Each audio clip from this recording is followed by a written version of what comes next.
Bonsoir à tous et bienvenue dans le Flash Info. Dans l'actualité, la prestation de serment de Seydou Eliman Diarra, président de la Haute Autorité pour la Bonne Gouvernance. C'était hier lors d'une cérémonie présidée par René Afin Kwasi, président de la Cour suprême. Au palais présidentiel, Seydou Eliman Diarra a prêté serment devant la Cour, jurant de remplir fidèlement sa mission et de garder les secrets des délibérations. Vous le voyez sur ces images cérémoniales tenues en présence du chef de l'État. Le président de la République a reçu ce jeudi au palais présidentiel le chef du Parlement camerounais. Alassane Ouattara et Kavaye Yegui et Djibril ont parlé de coopération entre Yamoussoukro et Yaoundé. Le ministre d'État, ministre de l'Intérieur et de la Sécurité, Ahmed Bakayoko, assurant l'intérim du Premier ministre, a rencontré ce jeudi des syndicats regroupés au sein de l'enseignement général, technique et assimilé de Côte d'Ivoire. Ces syndicats étaient venus présenter à Ahmed Bakayoko leurs revendications et lui faire part de leurs attentes avant la levée de leur mot d'ordre de grève. Reportage.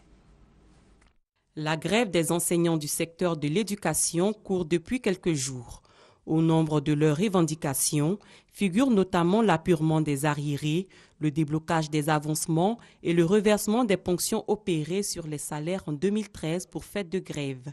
Ces requêtes étaient au centre d'un entretien avec le ministre d'État, ministre de l'Intérieur et de la Sécurité Ahmed Bakayoko, assurant l'intérim du Premier ministre. Le ministre d'État, ministre de l'Intérieur, a pris des dispositions et des mesures afin que les dérives qu'on a constatées ces derniers temps dans les différentes villes où on a vu des enseignants pourchassés, le ministre d'État a pris donc l'engagement de faire arrêter donc ces pratiques.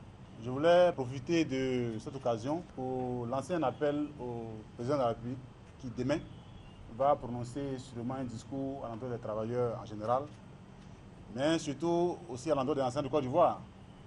Souhaiter que M. le président de la République puisse trouver des solutions aux préoccupations des enseignants de Côte d'Ivoire afin que la paix puisse revenir à l'école. Le porte-parole du mouvement des syndicats de l'enseignement général, technique et assimilé de Côte d'Ivoire a fait une précision. Les violences qu'on a constatées ces derniers temps ne sont pas du fait des enseignants de Côte d'Ivoire, mais plutôt d'individus qui ont décidé de leur propre chef de pourchasser les enseignants, de les martyriser, parce que d'après eux, ils ne seraient pas pour une école ivoirienne, une bonne école ivoirienne. Et rassurer les enseignants qui ont commencé à quitter leur domicile à l'intérieur du pays et à commencer à faire partie de leur famille de ces villes de l'intérieur.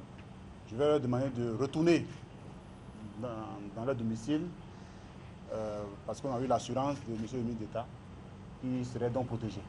Le ministre Ahmed Bakayoko a assuré ses interlocuteurs que les enseignants grévistes ne seront pas poursuivis.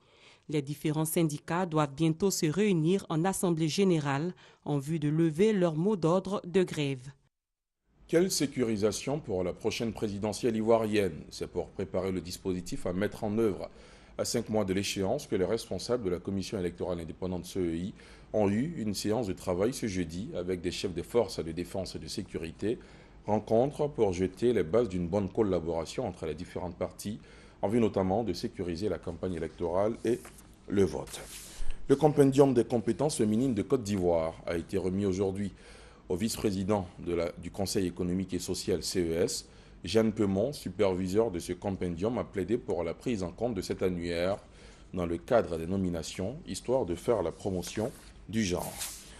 Hier, l'ONU a confirmé avoir mené au printemps dernier une enquête sur des accusations graves d'exploitation sexuelle et d'abus sur des enfants en Centrafrique. Ces actes auraient été commis par des soldats français peu avant le déploiement de la mission des Nations Unies pour la Centrafrique MINUSCA. Une enquête a été ouverte et si elle épingle des soldats français, ils n'échapperont pas à la justice, a promis ce matin François Hollande.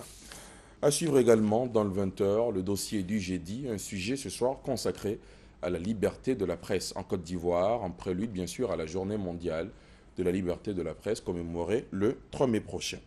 Fin de ce Flash Info, merci de l'avoir suivi, l'information revient à 20h.